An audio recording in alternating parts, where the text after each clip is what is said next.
start?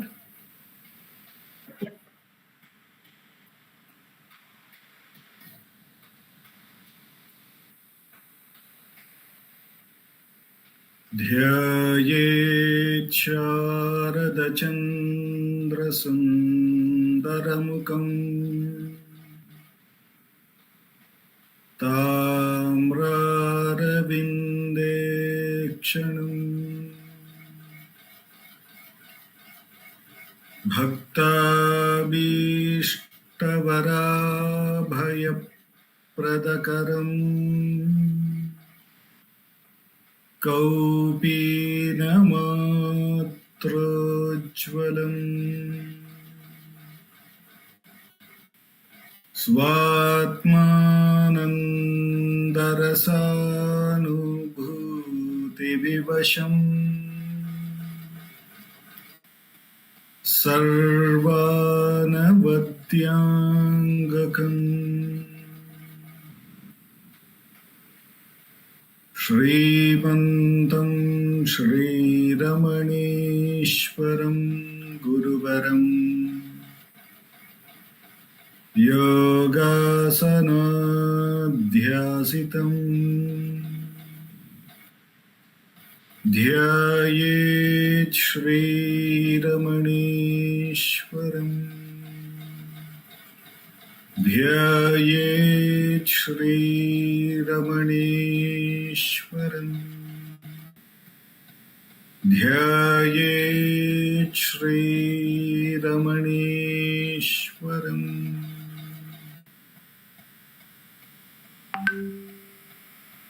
Hridaya Kuhara Madhye Kevalam Brahmamatram Yahamahamiti Sakshat Atmarupena Bhati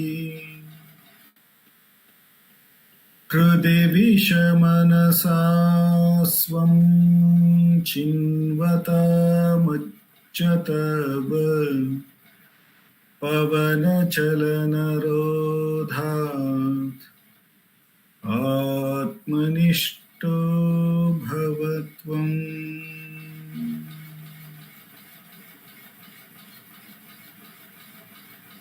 Namo Ramana.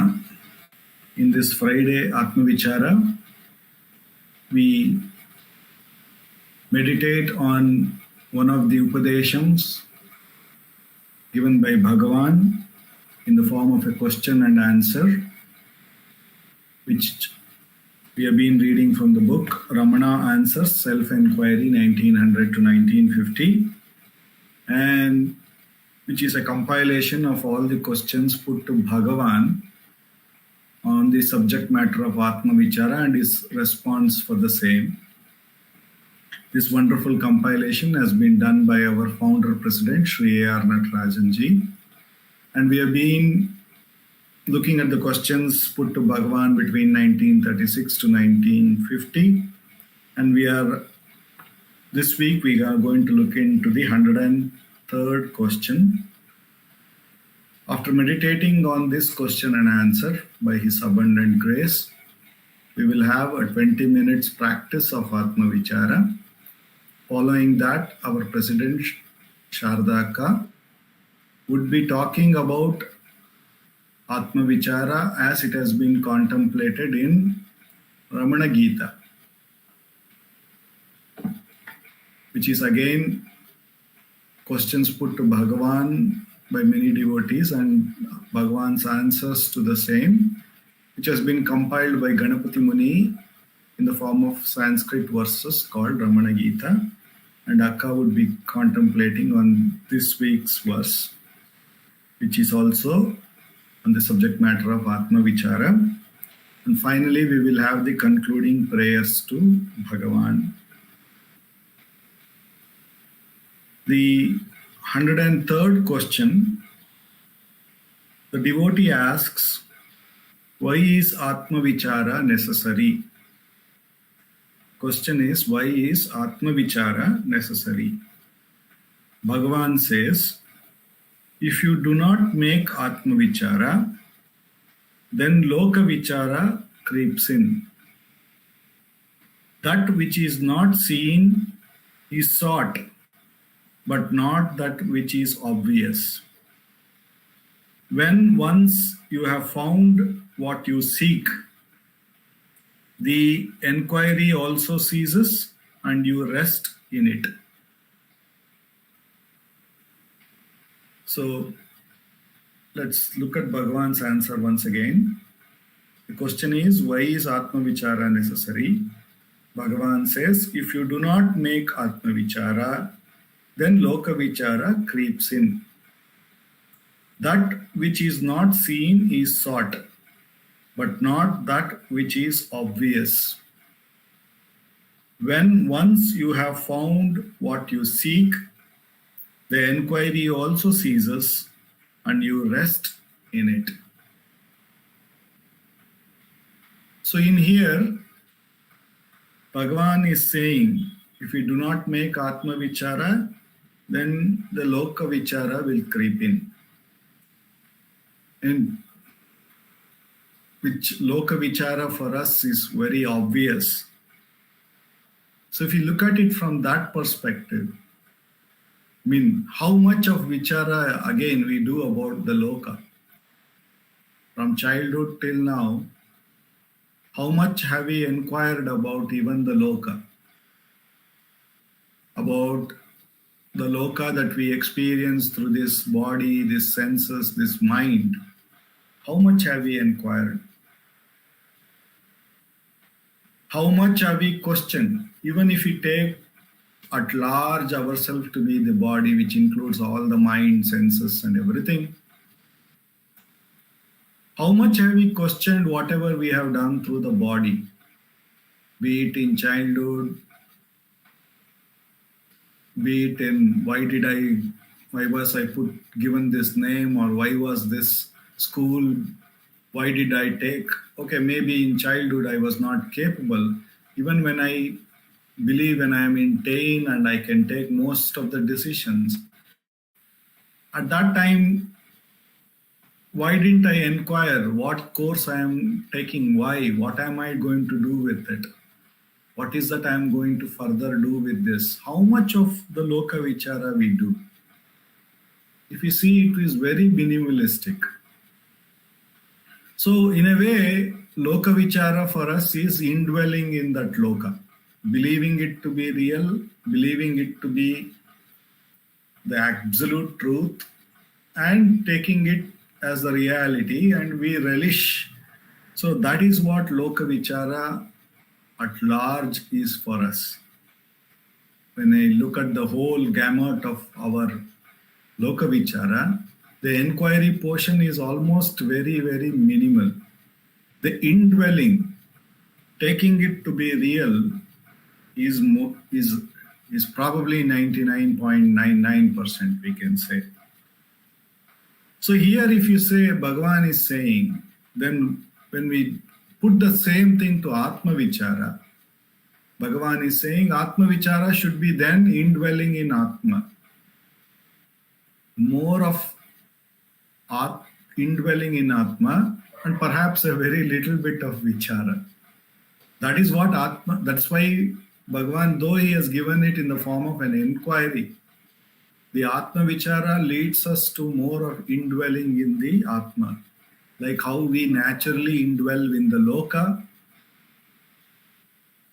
and do very minimalistic Vichara. Like that, perhaps no Vichara, but lot of indwelling in the truth, indwelling in the Atma.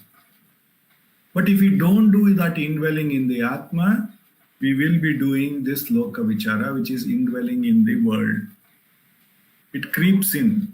It superimposes itself on the self. That's what Bhagavan is saying.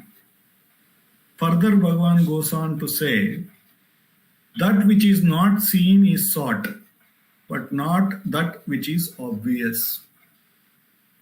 That which is not seen is sought, but not that which is obvious.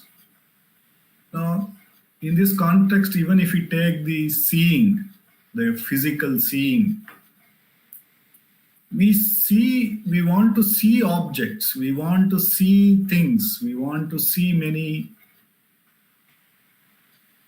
colors, see many shapes, see many forms of light, the shades, the play of the lights, everything we want to see. So here Bhagavan is saying that which is not seen is sought, but not that which is obvious.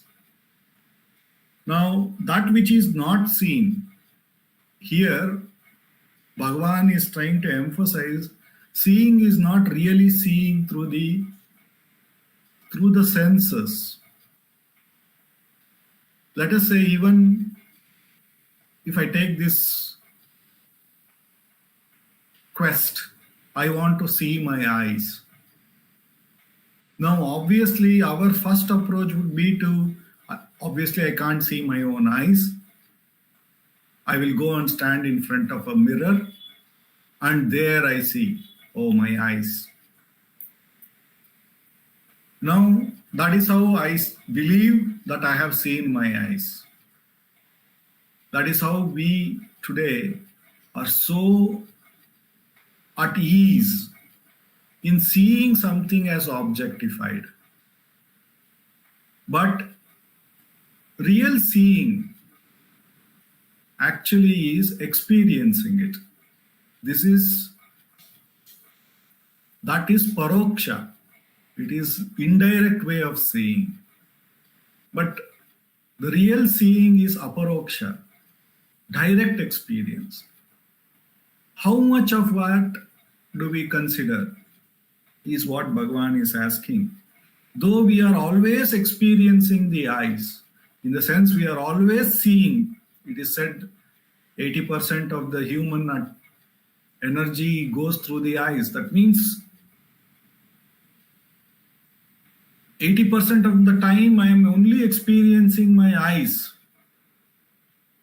I am actually experiencing the eyes directly. Even if I take myself to be the body, I am experiencing the eyes prominently over everything else.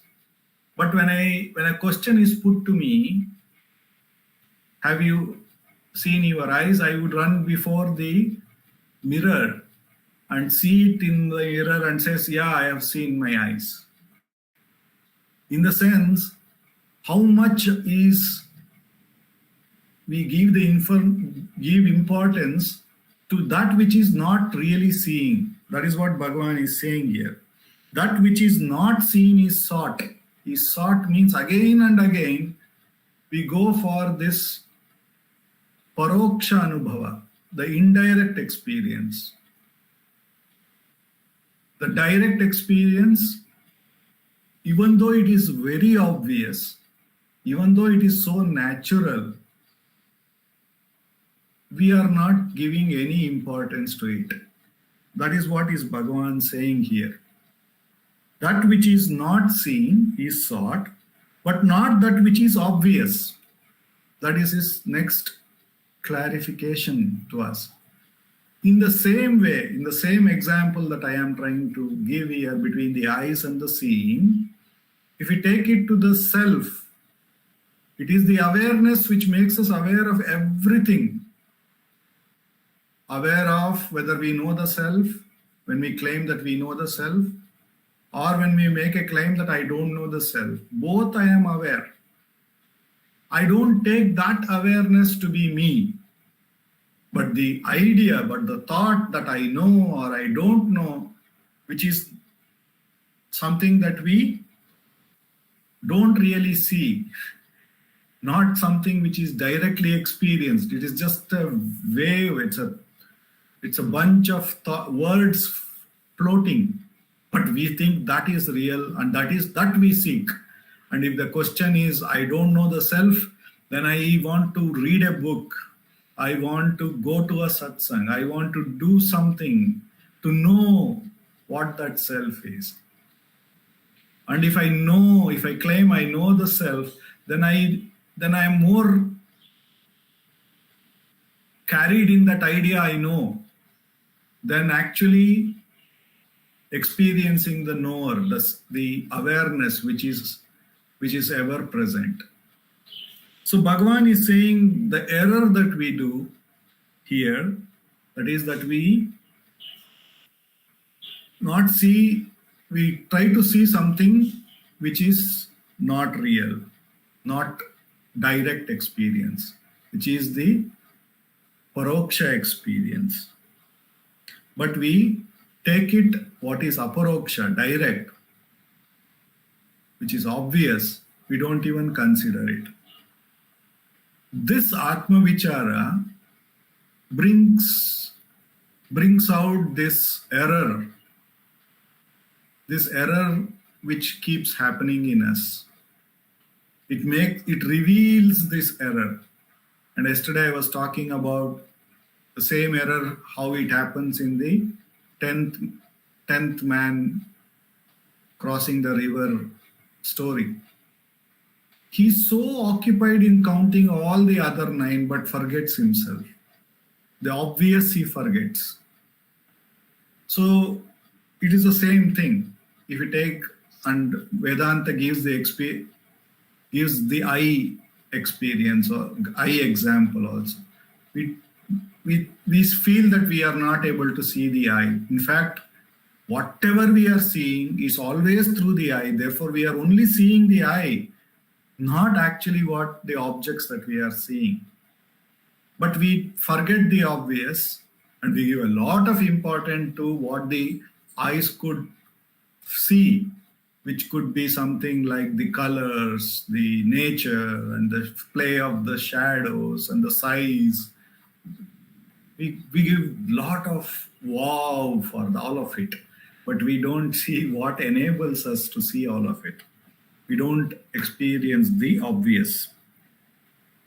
So Bhagavan says, when the vichara brings this clarity, when once you have found what you seek, once we recognize that it is the self which enables, that is why it is called Atma. It is the one which makes everything possible.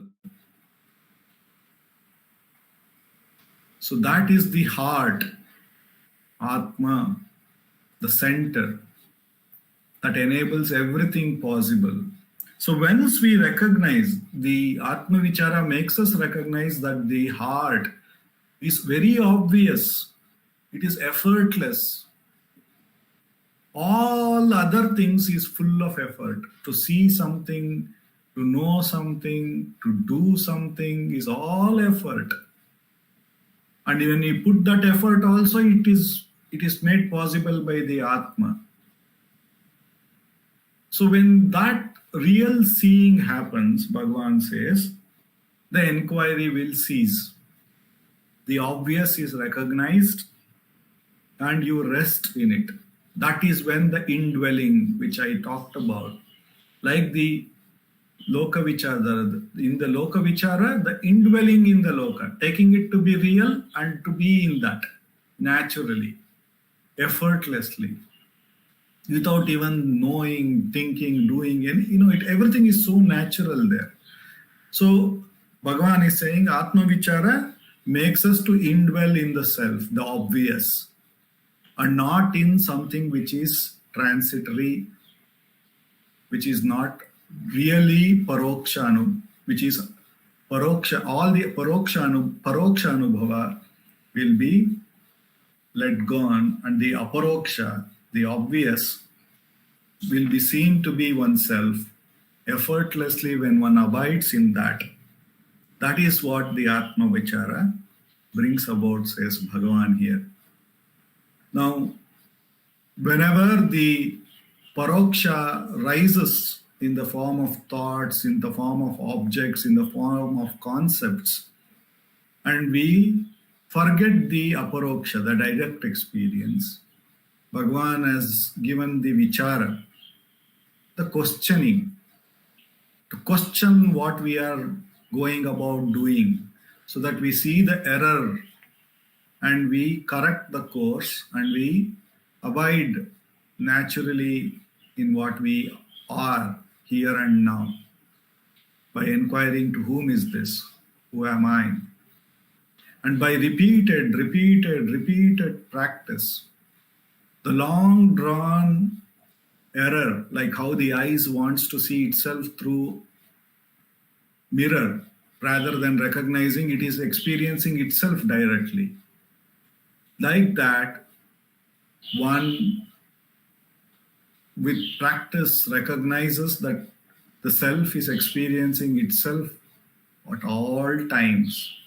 In fact, it is not experiencing anything else at all. It is the wrong sense of something which is not seen, the paroksha being given the reality, which makes all the bewilderment. When this is recognized, then one remains in that truth, says Bhagavan. The abundant grace of Bhagavan, with which alone we have come to this most direct path. For the next 20 minutes, no matter how many thoughts come, no matter whatever is the nature of those thoughts, good, bad, ugly, even spiritual, let us diligently inquire to whom is this, so that we can turn our attention back to the direct, obvious experience. For the next 20 minutes, let us practice Atma Vichara.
Namo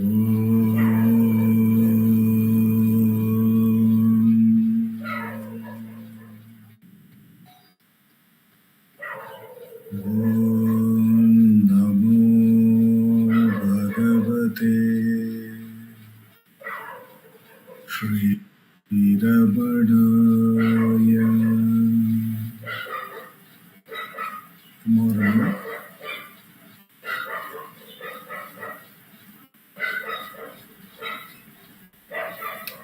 Sarada करिए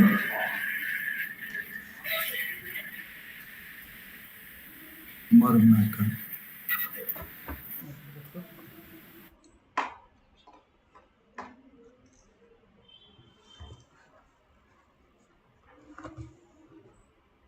Namo Ramana.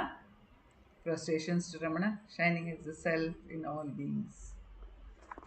With the immense grace of the self manifests as Ramana, we are meditating in this part of the Satsang on the verses of Ramana Gita, and the chapter is chapter 11, Jnana Siddhi Samarasya Kathanam, which is a chapter of questions by Ganapati Muni to Bhagavan Ramana.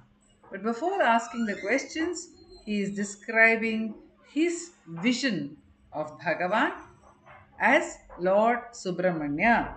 So he says, Pashyami Deva Dattena Jnanena Tvam Muhurmuhu Brahmanyanam Varam Brahma Subramanyam Narakritim. So he says that you are Subramanya, who is the best of the knowers of Brahman. Brahmanyanam Varam Brahma. You are that Subramanya in human form. And how do I know it? I know it by the vision which has been granted to me. It's a divinely gifted vision. It's a Divya Chakshu.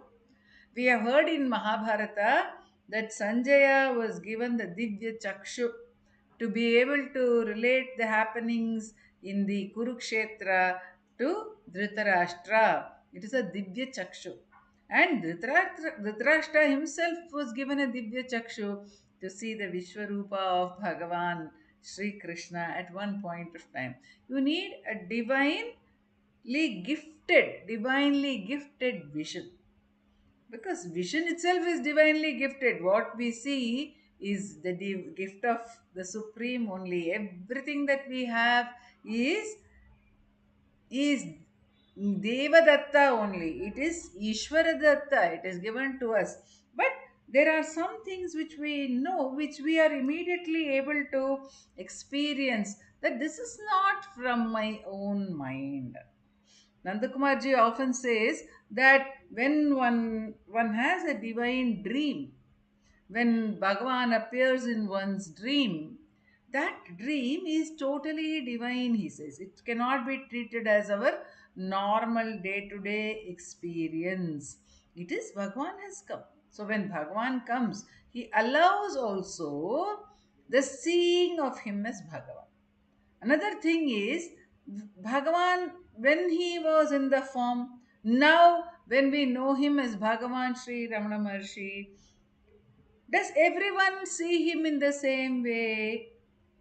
Somebody may see him. Even Arthur Osborne, when he first came to Bhagavan, he had already read Bhagavan's teachings. He already had a great love for self knowledge.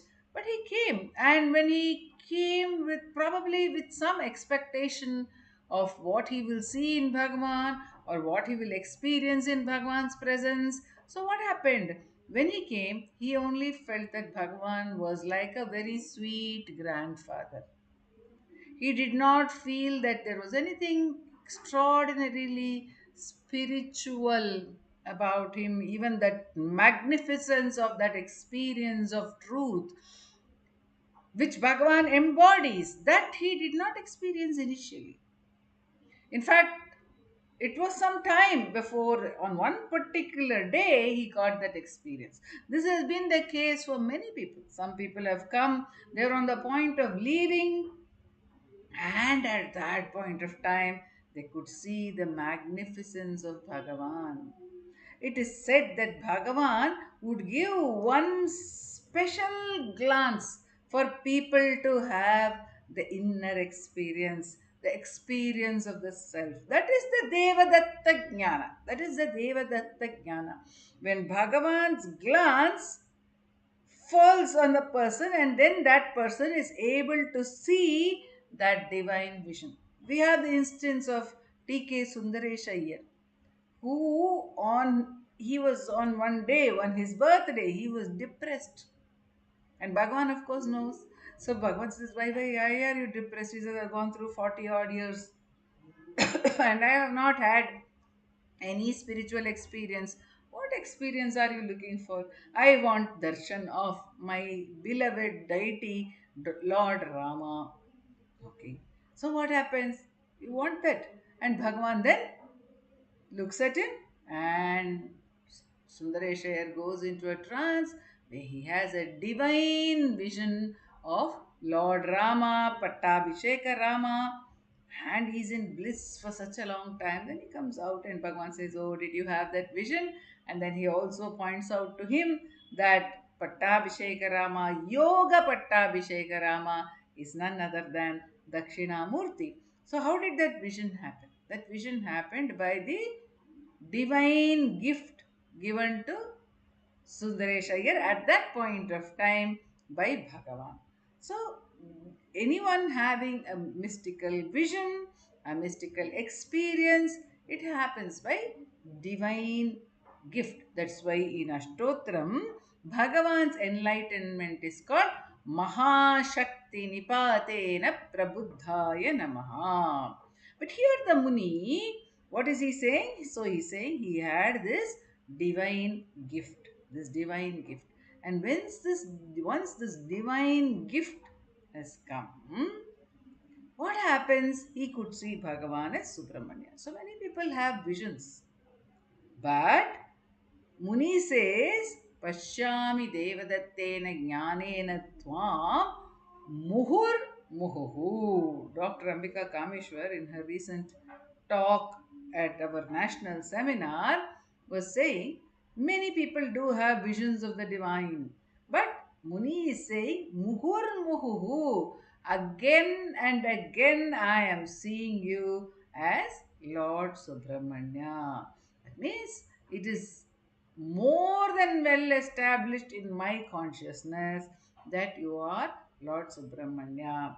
In fact, in Ramanacentre, there are verses where Muni says, you have only one face. Ekam Vaktram. You have only one face. Subramanya has six faces. And you are not sitting on Mother Uma's lap. Umanga Vasa Viraha. Panav Nashaktayutam. You are not holding the spear. You are not holding the veil, the Shakti. Martyatvam, you are in human form. You are actually the commander in chief of the celestial armies, but those armies are not there. Those flags are not there. Napatakini chapratana parshvadaye nakinam. But this disguise of yours may deceive the normal eye, but not so.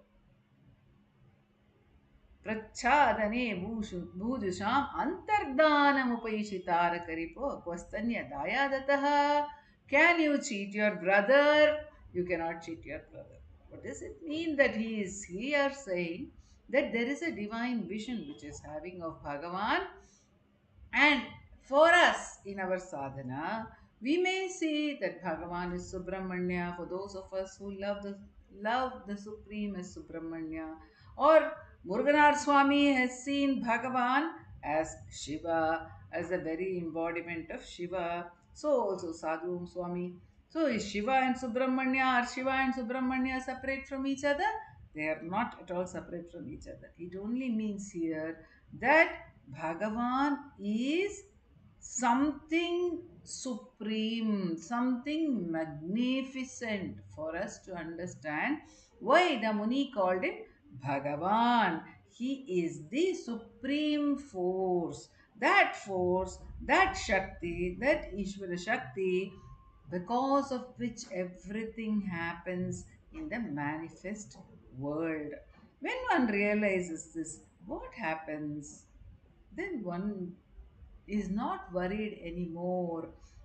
Kunjuswami would say, why should I go and beg for anything from anyone in this world? Because my Guru, my father Ramana, is the emperor of the whole universe. He is Brahmanyanam Varam Brahma. You can call him Subramanya, you can call him Shiva, you can call him Sri Krishna, Rama, whatever the vision you have. But one thing is known, he is the supreme in human form. He is no ordinary being. He is capable of taking care of every moment of our lives. Vishwanatha Swami says in Ramana Ashtotram, Yasyor mimatram bhuvanam samastam. Yasyor mimatram bhuvanam samastam. The entire universe is only a speck in him, just a speck in him. That is his teacher. So, to remind us of that, Muni here is recording. Before asking the question of Jnana and Siddhis, he is talking about the Ishvara himself. And he says, continues to say, Natvam Swami Girau Nath, Natvam Shanika Parvate, Natvam Venkata Shailagre, Shonadravasi Vastutaha. Okay. So he says that you are now in Tiruvannamalai. You are not in Swami Girau. You are not in Swami Malai. What is that Swami Malai? That Swami Malai is the place where Subramanya gave Upadesha to Lord Shiva, where he gave the import of Omkara to Lord Shiva. So, you are not now in the position of giving the import of Omkara. Swami Girao, Swami Malai, Swaminatha, Subramanya Swaminatha is the embodiment of the one who gave Upadesha of Omkara to Shiva. Natvam Kshanika Parvate. Kshanika Parvata is Tirittani, where Subramanya got married to Valli. So Valli is seen as the consciousness.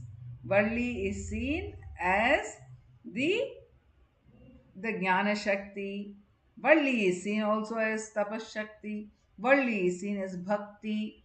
So it is all the sadhana of Valli, the sadhana of Devayani, and the sadhana of Valli allowed them to be married to Subramanya. Okay, we have different interpretations of the Valli and Devayani principle. But whatever it is that he as a consort of Valli, he as the answer to sadhana. That is Shanika Parvate. And Natvam Venkata Shailagre. Venkata Shailagre is Tirupati. And what is Tirupati? Tirupati is the granter of boons. So he says, you are now not in Swami Malai. Yeah. Muni says, you are not in Swami Malai. You are not in Tirutani. You are not in Tirupati. You are here. Meaning to say that he says, I don't have to go anywhere else when I am seeing you in front of my eyes. Now, in our sadhana, what does it mean? It means two, three things. It means one, that Bhagavan at Arunachala, he is beyond the Artha of Omkara. He is the Omkara Purul of Puyarvillo. He is the essence of Omkara. He himself, as Arunachala, is the essence of Omkara. So it is beyond even the form of Omkara, which was given to Shiva. He is beyond the mantra. He is the ultimate goal of the mantra. Here, now you are here as the goal of the mantra. You are here as the goal of the sadhana. You are here as a transcendence of all desires. Sadhu Om Swami says, Yemadasai ஒழியும் கற்பகமான தருவே. Ramana is that Kalpataru which destroys all our desires. Which destroys our desires. He is not that Kalpataru which bestows our desires. So you are now here at Arunachala. As Arunachala, you are here as the very basis, as the Sthanu. Shonagiri, what is Shonagiri? Shonagiri is the Sthanu. It is the mountain. It is the unmoving substance. It is the all-pervading substance. So, Ramana, you have come now to Shonagiri to say what? To say to declare the supremacy of the Jnana, of the path to jnana, of the path of self-inquiry. So you are here now to show the transcendence. That's why he says you are not in all those places. It doesn't mean that he is not there. Doesn't mean that the mantra sadhana or other forms of tapasya or even the relationship of God and devotee are not meaningful. They are. But Ramana stands for the transcendence of all this, says Muni. So when we look at Bhagavan, the other way in which we can look at it is that many attainments, we may seek many attainments or we may get many attainments along the way. Mantra Siddhi may happen, then Tapas Siddhi may happen, lot of occult powers may have come our way. We may get a lot of subtle powers also in the sadhana, but we have to tell ourselves, no, this is not where you are, O Lord. You are not even in the mantra siddhi. You are not in the tapas siddhi. You are not in the karya siddhi. You are in the self which Arunachala is. Arunachala means ahameni power.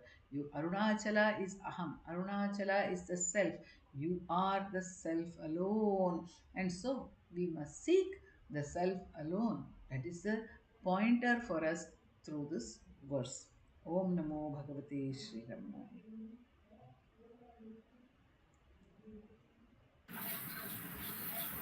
Namo Ramana. Aparasachit Sukavarirashe Yasyormimatram Bhuvanam Samastam Guhahitam Tam Ramanam Gabhiram Chintavihinam Rudi Chintayami Chintavihinam Rudi Chintayami.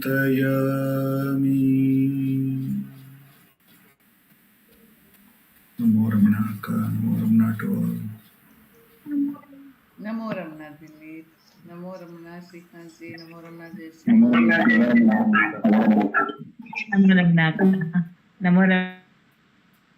Dileep. Namo Ramana Jayasri.